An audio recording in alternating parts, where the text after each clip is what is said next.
Backstage Creative, the podcast that focuses on the people who are behind the scenes of theater. My name is Krista Copper.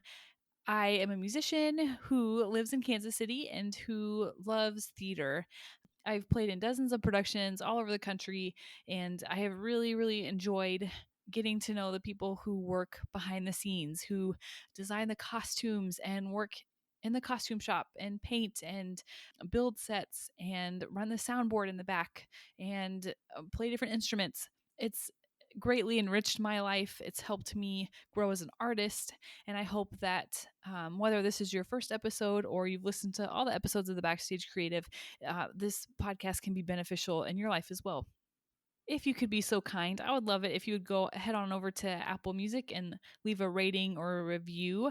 I would love that. It would help me because I love to hear feedback on the show, and it would also help other people find the show. So if you could do that, that would be great. Head on over to Facebook. There's I created a Facebook page, the Backstage Creative, that you can like, and then you would never miss out on a new episode or something like that. Today's my conversation with Jiyoun Chang. She is a lighting and set designer. This conversation was phenomenal. I enjoyed it so much. I had such a great time visiting with her, and I am so honored that I get to share this conversation with you. So, here's my conversation with Jiyoun Chang.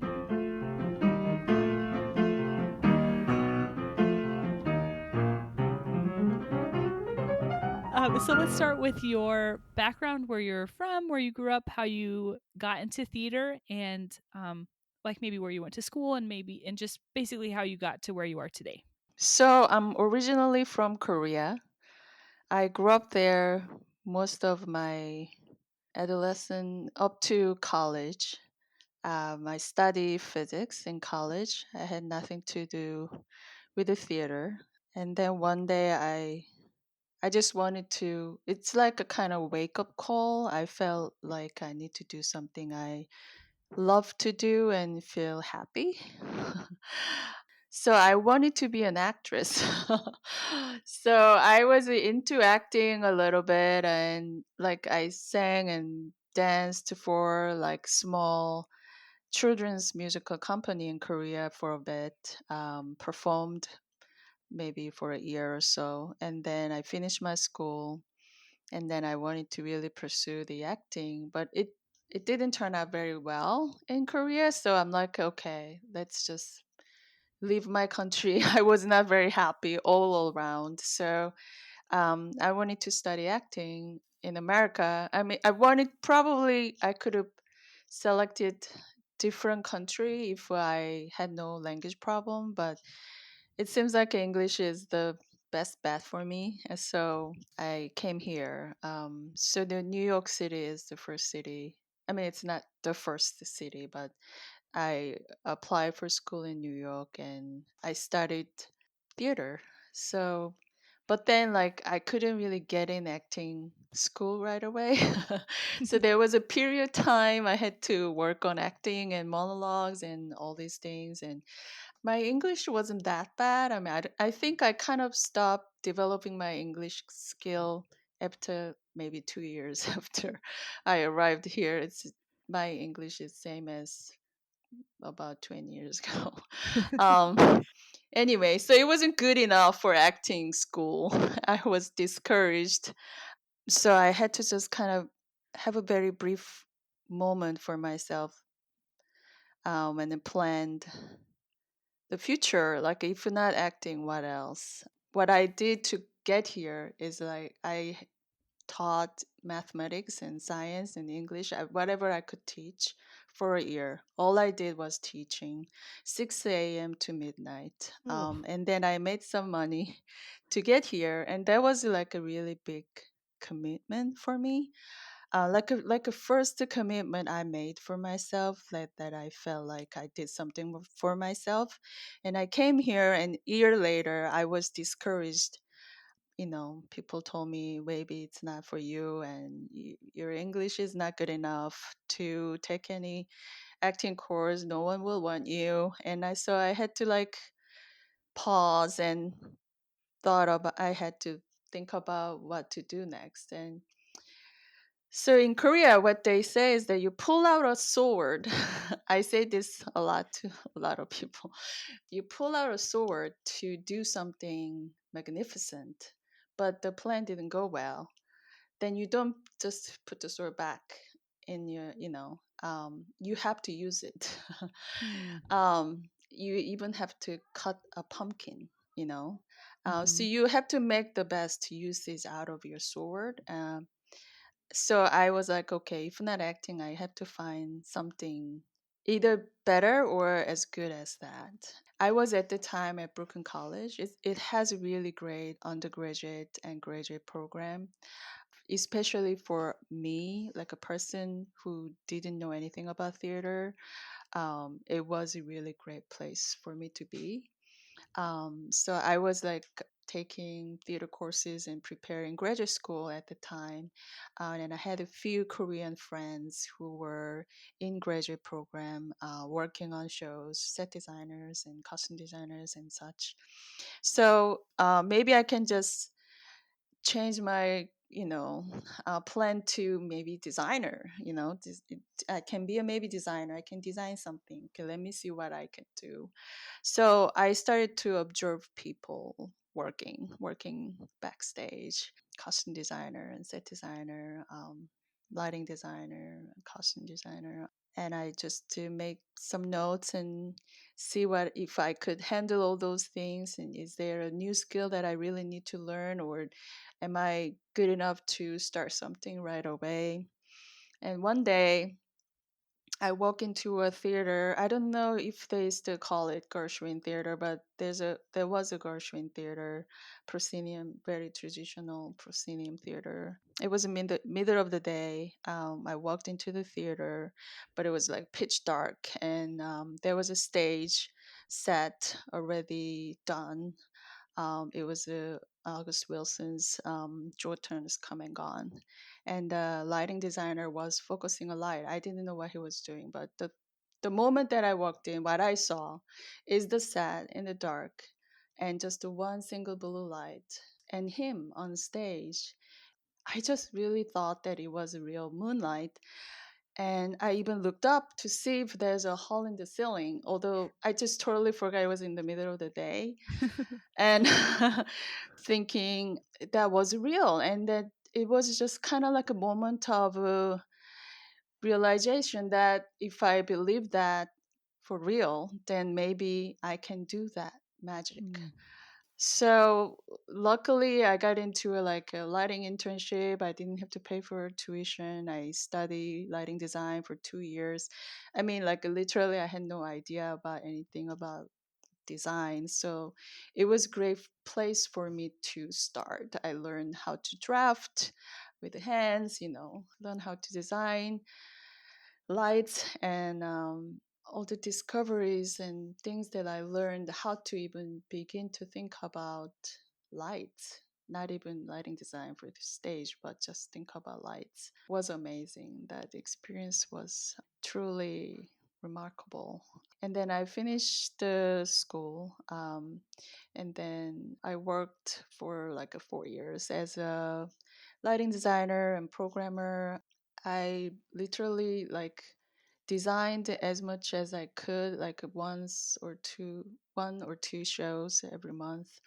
And the rest of the days I worked as a programmer at Brooklyn Academy of Music, backstage, hand, and I did everything I could to support myself and design shows. I felt like my career was not going anywhere. It was just about, making a living, and it's not about. I mean, there are a few shows that I felt proud and felt like I was doing something, creating something wonderful. But other times, like I felt like, oh, I'm not going anywhere. I feel like I'm just felt like I was stuck somewhere. One day I saw somebody's show, and the lighting design was incredible. I can't really tell you who that was because I'm not actually sure. I looked through the playbill later on, but I can't remember any longer. So it's kind of mysterious event now. But anyway, he was incredible. It's just I couldn't. A lot of times, I know what they did to create something. I could figure out, like I didn't always analyze somebody else's work, but once in a while that certain shows got me to think like how they did and what they did with it, all those things. But that particular show was incredible, but also lighting design was like, wow, what did he do? I have no idea. I heard that he was from Yale, so I'm like, okay, like, I'm gonna go to Yale. So maybe they have something that I don't know. So I applied for school. That's also another great story. I didn't get it right away. If you want me to continue, so I didn't get it right away. Although that was the one and only school I applied for, because I had a very specific reason. It's not about getting another MFA degree. It was I had a mission, Hmm. in a way. So I wrote a formal letter and sent physical letter to the dean of the Yale School of Drama, explain myself and say, this is the one and only school. I didn't get it. What should I do? Should I wait and apply again? I need to know. It's a life and death situation. Please answer.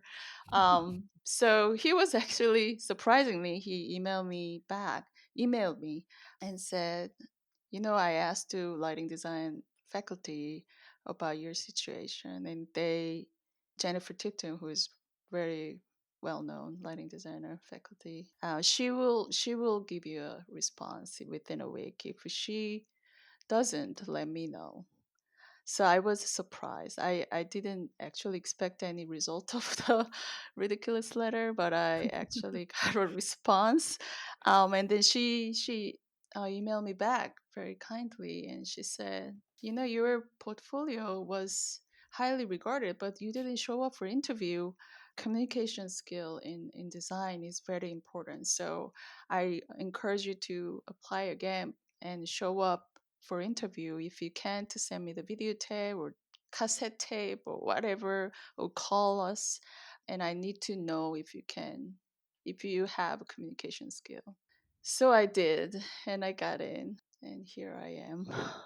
Yeah, I admire your courage, like to, when you were in physics and you thought, I'm not happy, like that takes a lot of courage to change courses. And it takes a lot of courage to write like a letter saying, please let, to the dean, asking to be admitted. Like, that's awesome. Yeah, yeah. I think you get courage a lot of times out of desperation. Yeah.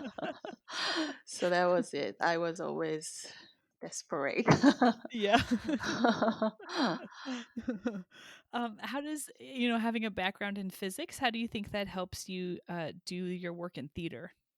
Almost not at all. I don't remember anything. No, but I think I'm good with the math and all these things. Like a lot of times, people who's non-lighting designers, like I sometimes substitute become a substitute teacher and teach non-lighting designers or designers who just started, and they have a difficult time.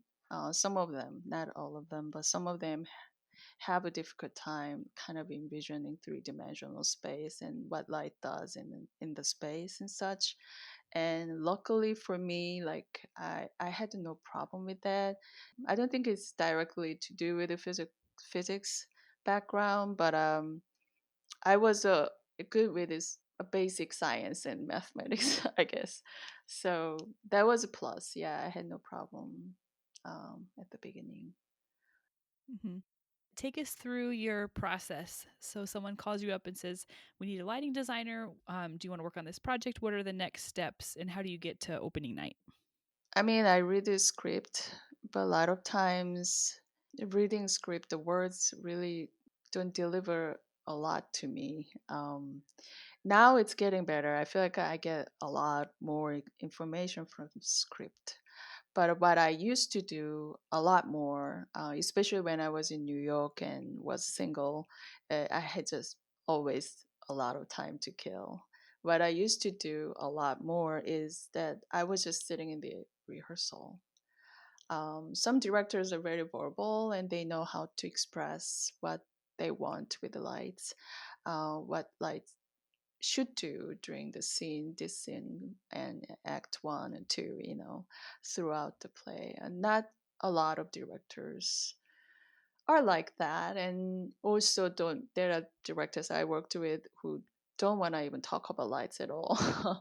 So it was a great way to just kind of sit in the rehearsal and watch how director interact with the actors, and I learned a lot from those rehearsal time, and I even get an idea from that. Unfortunately, nowadays, like you submit your plot before the first day of rehearsal. I mean, you still have some room to change, but not a lot.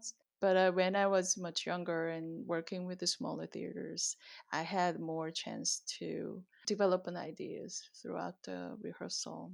So that was a big part of the process. And then I do research because of my acting background. I sometimes kind of gravitate towards the certain characters, and I study more about the characters and what he or she like, and emotionally and physically and everything, and that gives me some idea what to do. And then this conversation with director and set designer, and costume designer at the beginning helps me a lot to also come up with idea about lights. And then I work on the paper, which is very different. You think of a psychological world and emotional world and physical world, and all that, and like a in 3 dimensional space, and then you kind of go back to 0 point on 2 dimensional paper and start do all this math and science and like where to put lights and things like that, and make a list of instruments and by purpose and all these things. You submit the plot and you get the approval with the budget and everything. And then you go into focus. Focusing light is like D-Day for me.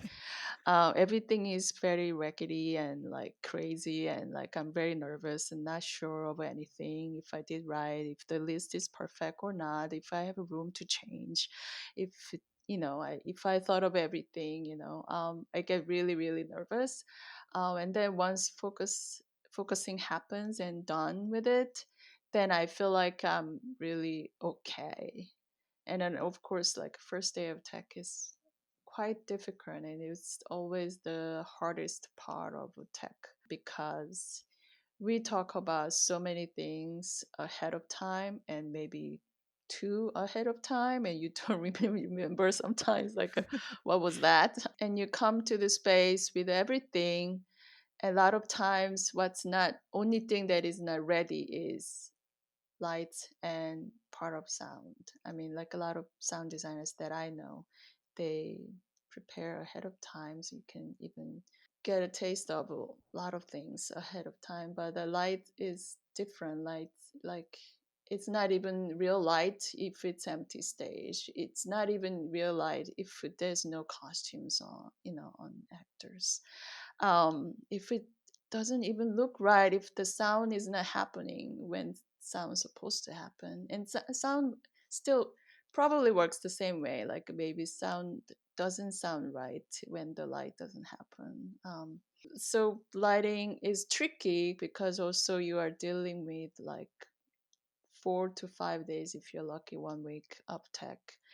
You thought that maybe you developed a language to talk about lights with a director, but sometimes it turned out to be not true. He or she, the director, wanted this and that, and you prepare all this, and then first day of tech, and that's not really true. You realize you can feel very stuck and troubled and all that. So, yeah, first day of tech is the hardest day, and then after that, if things go well, you're good. And I always love first day of run through with everything because ideas are still very fresh. Didn't finesse all these details yet. So it's a slightly wonky, but the energy is the like highest because you're just too excited to just run the whole thing all together first time. So there's a lot of excitement happens, and also a lot of disappointment happens too. And I get mostly more disappointed when director wants to change a lot of things that I thought that was great. um, and then you open the show and you have no chance to change anything, so you gotta be it's gotta be good. But yeah, opening night is always great. I Talking about opening night, I used to not go to opening night because first few years of my career, whenever I go went to opening night show, something terrible happened. Oh, no. Yeah, it's just like a so random, tragic lighting events. Like I'm like, you know what? I'm just not gonna go. Either it's not gonna happen because I'm not there, or even if it happens, like I'm not gonna see it. Yeah. So I didn't show up for my opening night for a very long time. And after that I got busy, so I like just couldn't go. But now if I can, I make it. And it's good to see everybody without worrying about changing things, or you can just enjoy and sit there and being an audience. And that Mhm. is nice feeling. Yeah. Yeah.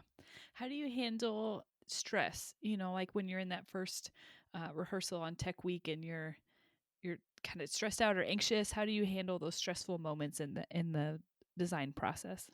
Just as a result, a lot of times when I get the best result, it's when I kind of let go of things. Mm. Almost kind of like giving up, but like not giving up the chance of making greatest art, but like giving up myself. It's not always that, but it's a good example. So for instance, like somebody's asking something very specifically, either director or some other designers, have some other opinions about lights, and you get frustrated because you don't think that's the answer for the moment.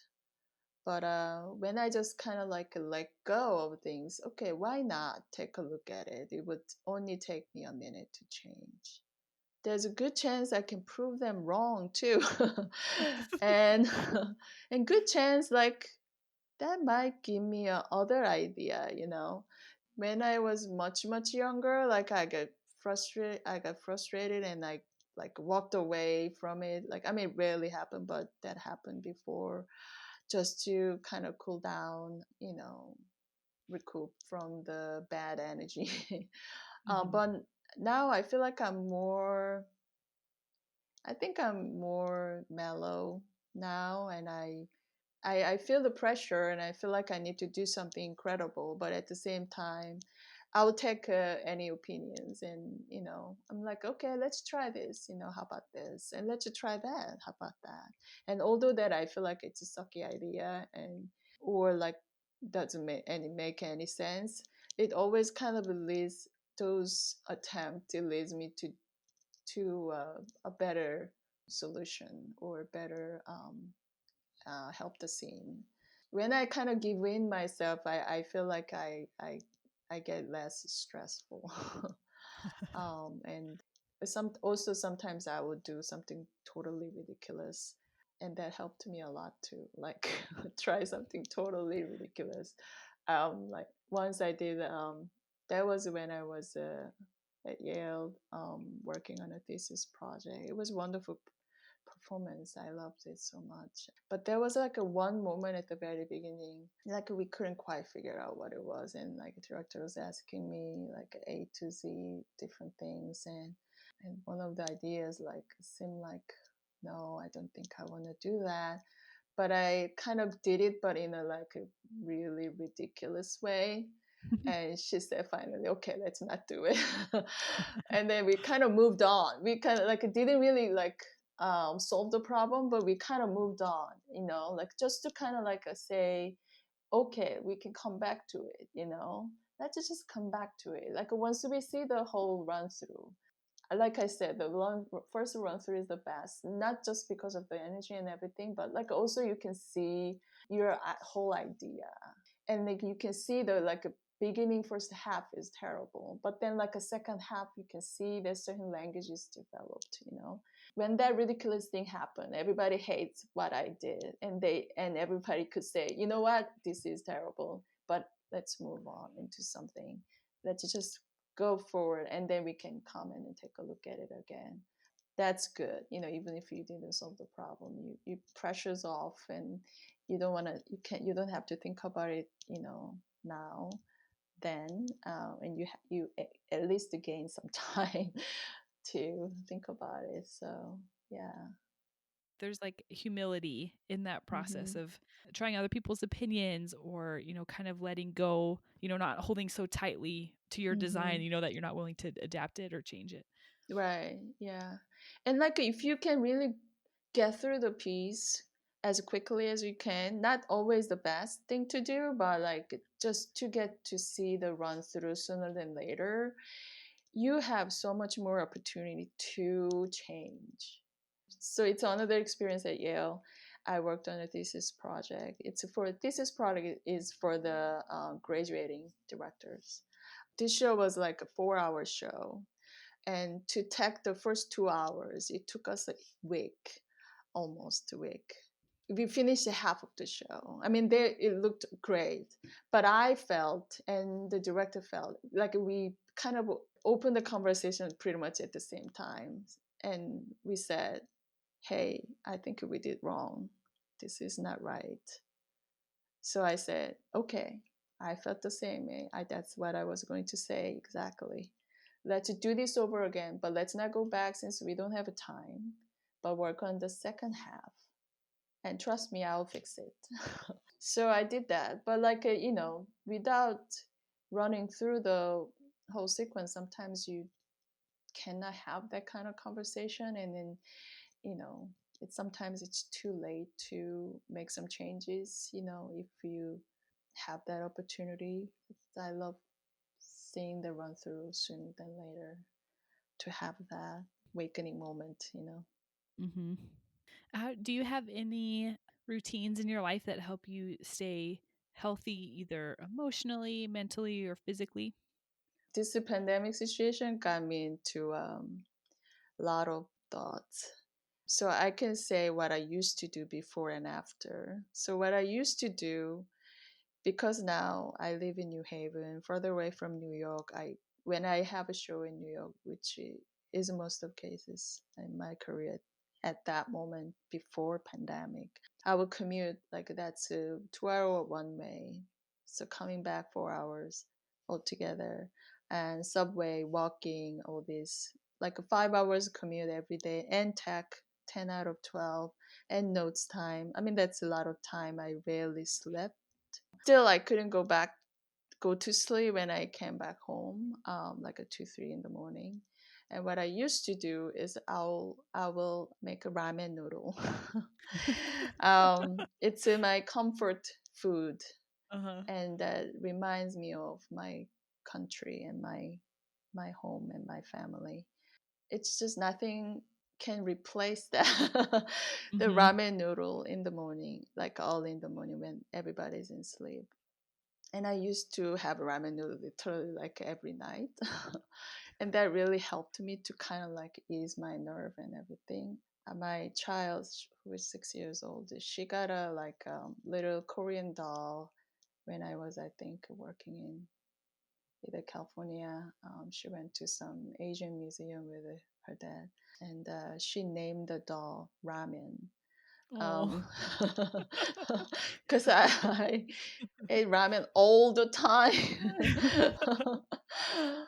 Yeah, and then another way to kind of like release my stress is like when I especially draft my plot and such, like I'll watch movie that I watched like 20 times over and over again. It's like kind of like a background. I like yoga music that helped me to ease my nerve. But now I start to run again. That helps me. Like a gardening, touching dirt really helps me. It's more stressful now than before, I feel. Yeah. with all the things happening in the world and yeah, to everybody. So also I started to read mindfulness, and there are exercises like you can do every week, like new things every week, and it's been very helpful. And the main goal is being present. And like I felt like I was not very present, so I'm doing that exercise, and it's very helpful now. And I feel like that exercise will help me when everything will open again. So that's my goal at this moment. How about you? I mean, I don't know. This is not about you, but how's everything with you, and how do you release your stress? Oh, I run too. Um, Mm-hmm. I had been training for my first marathon, Oh my. but that was supposed to be in April, but that was canceled. Like being outside for me, like today I mowed the lawn and it was really helpful. Just gave me time to think and just do something kind of monotonous. What else do I do? I like cooking. I think that I feel like I'm creating something, when you're Right. cooking and baking, and that kind of scratches my creative itch right now. Mm-hmm. This podcast definitely has helped me. It gives me Right. my Right. connection with people and reminds me of art, and that it Mm-hmm. still exists and it'll come back. But um, Right. Yeah, that's something I actually wanted to mention. What's really missing so much now is creating something. I mhm. was, especially first week of lockdown was the hardest. Like I felt really lost. All of my shows were canceled, and indefinite is the word that everybody used, and that was really hard for me. I got a letter that I never got before. It's like termination letter, termination Mm. of your contract, and like, Oof. and they didn't put, COVID-19. So I said, can you just please write the reason why it's terminated, because it was indeed not my fault. Yeah. And hearing that, like my job is terminated, is so hard. And like I just literally started to just making things. I made lots of doll clothings for my child, and I there was a paper Nutcracker theater that I meant to make for my child. I did that. I stayed up all night, like for 8 hours, to finish it, and I was like, I keep making things. I'm like cutting things, putting things together, and it was kind of crazy. But yes, it's like a creating something. Like I realized that's just something that I meant to do. Even the moment that I felt like I wasn't really creating something great, I was creating something artful. Yeah, I'm making a little things every day, if not cooking or baking, if not paper mache project, or paper doll, or doll clothing, something, gardening, anything, just to make it something out of nothing. Yeah. Yeah, and that has been a great way to release my stress. Yeah, like that creativity has to get out, It can't stay inside. Exactly. Yeah, yeah. You cannot be locked down. Yeah. Yeah. Yeah, creativity cannot be under quarantine. Yeah, no, not at all. Not at all. So you've mentioned your daughter several times. How do you, when things are normal, how do you balance, time with her and time with your family with your work life? I mean, when I'm home, I'm home. So like I work during the day when she's gone for school, and then when she, comes back from school, like I'm playing with her and all that. Like when she was 6 weeks old, I had a show in North Carolina. I mean, I knew I was pregnant and all that. I got the job way before. So when I found out like I was pregnant and I knew that she's going to be 6 weeks old, I called the company and say, hey, I think I'm going to bring my child, and is that okay? And they said, yeah, sure, why not? We'll support you as any way we could. So they were very generous. Even then, the moment that I was like telling them, like, oh, yeah, I'm going to bring my 6 weeks old daughter, I had really no idea what it takes to have a child. So when it happened, I was miserable. I couldn't, it was too soon to like create a bottle of breast milk and all that. It was just like a lot, and I was like, for 6 weeks to prepare to go there and drive there and all that was just a difficult process altogether. But then, like, sitting at the tech table without a baby was fantastic. uh, it was like, wow, I didn't realize how much I loved this, like this dark theater and like my own table and monitors and like tell them what to do. And, towards the end of the day, I miss my child so badly. And of course, like I'm pumping milk like in between and all that. And my husband will bring child and like nurse her, all the things. But still, like at the end of the day, I will feel bad. I will miss my child and like I feel bad for my husband and like all that thing. And then I, return to my housing and like sit and like passing out, sleeping deeply. And it was just so worth it to be in that moment, after a hard day, a long day of tech in a theater. As much as it's almost seems like impossible and so hard to have a child and a career as a lighting designer, somehow just doing best I could both helped me to balance, like Hmm. just be in the moment when I'm in the theater, be in the moment when I'm with child and with my family. Just like there's no like a fancy way to put to balance, the thing. Like I mean, like you just do the best when you're in the moment, whomever you are with, and that just balance itself. I feel. I used to think a lot like, how can I do this, and what is the best, and like, am I doing it right? And I will feel guilty about it. But like, kids are very resilient, and they only be, they also remember bad things, but a lot of times they remember good things. Now it's getting a little bit trickier, but uh, so I'll do my best I could when I'm at home and being a mother and wife. I do my best, when I'm in a theater, and that just helps me to balance myself and also balance family and work. And I just have to say that for me, especially, I know it doesn't apply to everybody, but for me to having a child really helped to me to be a better artist. Because, mom naturally, like you always think of how to be a good mom, And so like I'm like, okay, now I feel guilty. I have to now think about to be a really good designer.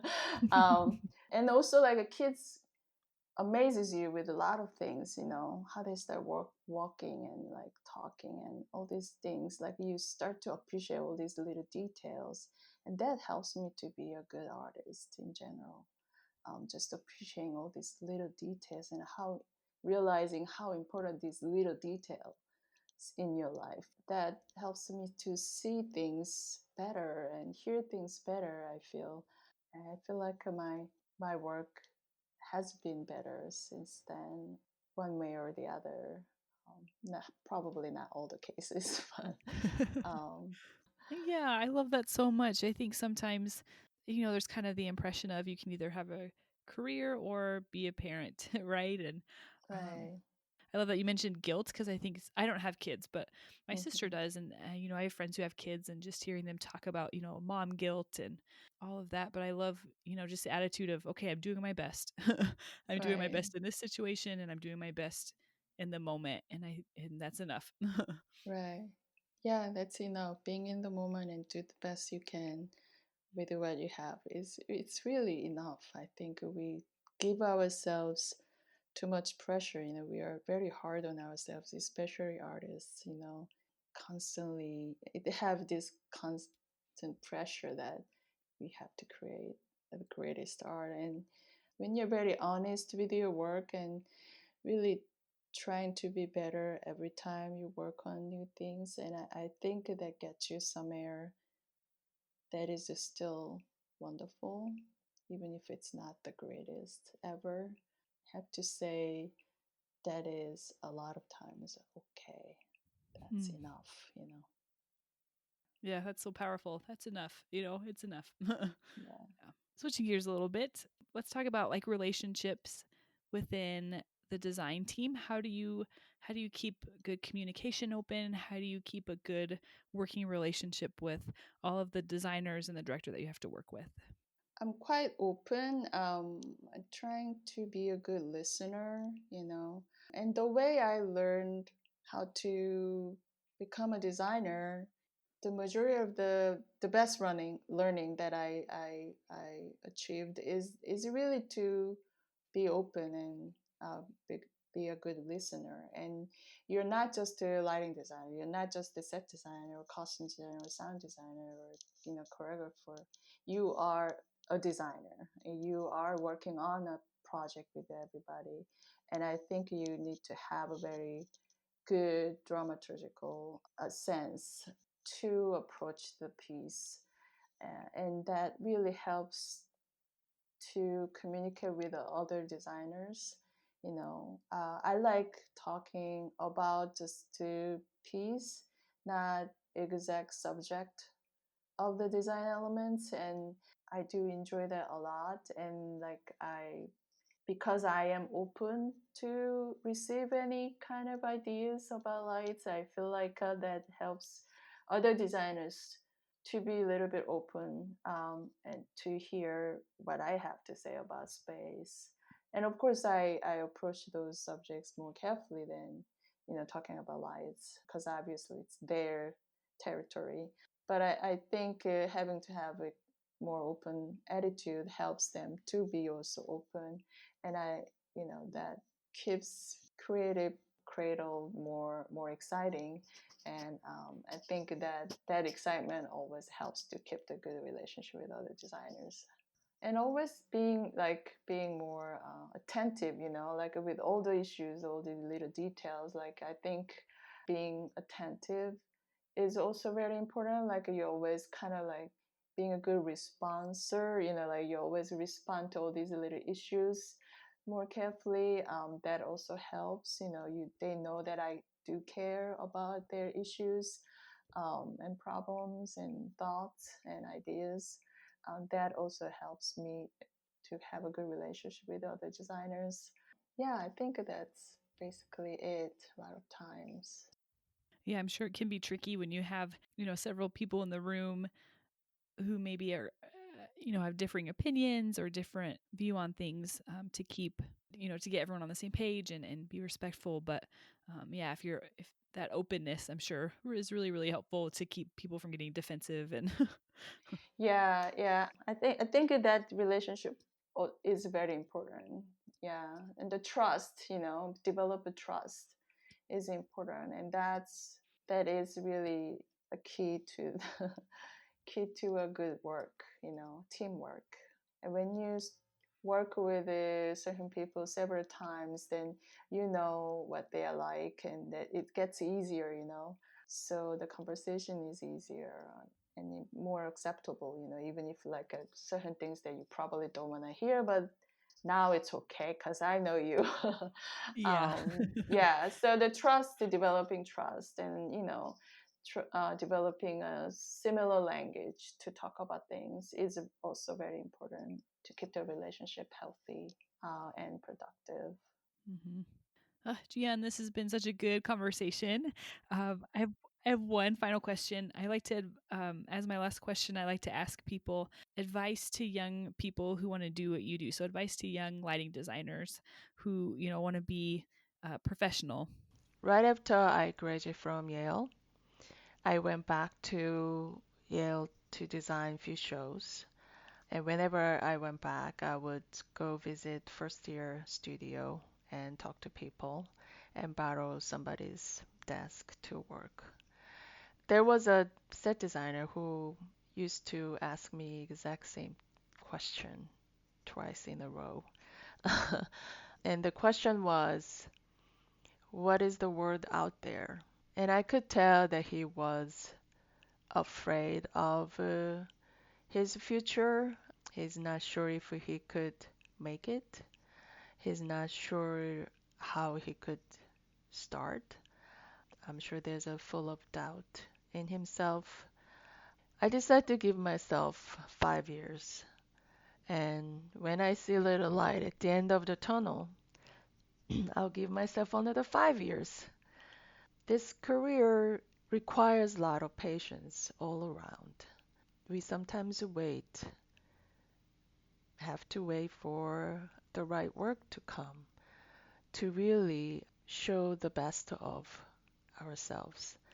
Sometimes we have to take a lot of jobs that we don't want to make a living. There are many situations, but I've seen few wonderful designers who didn't think they could make it and left theater. And years later, they came back, thrive again. First, because they realized they are not happy without theater, doing something else didn't make them happy, even if they made more money. And second, they realized that that's really their passion. And when they do design for theater, they realize they can really thrive.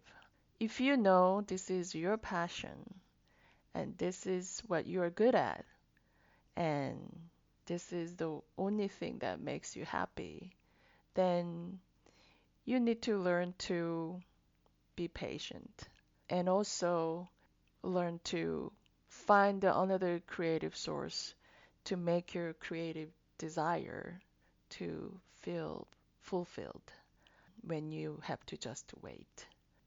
Read and do art, paint, draw, write poems, anything to make you a better designer while waiting.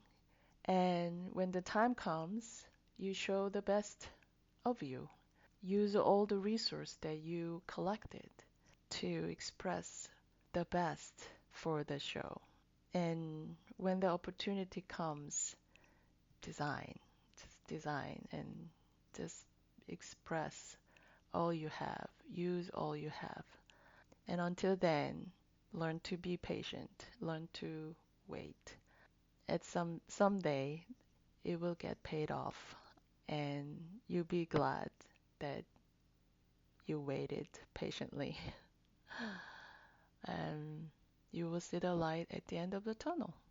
That's the advice I give myself as a designer when things doesn't look great, when I feel like I failed a production, when I feel like I didn't give the best of me, and then I have to recharge and I hope that I could do better next time. And that cycle kind of goes on through your life, especially if you are a good designer. I feel that that cycle doesn't end.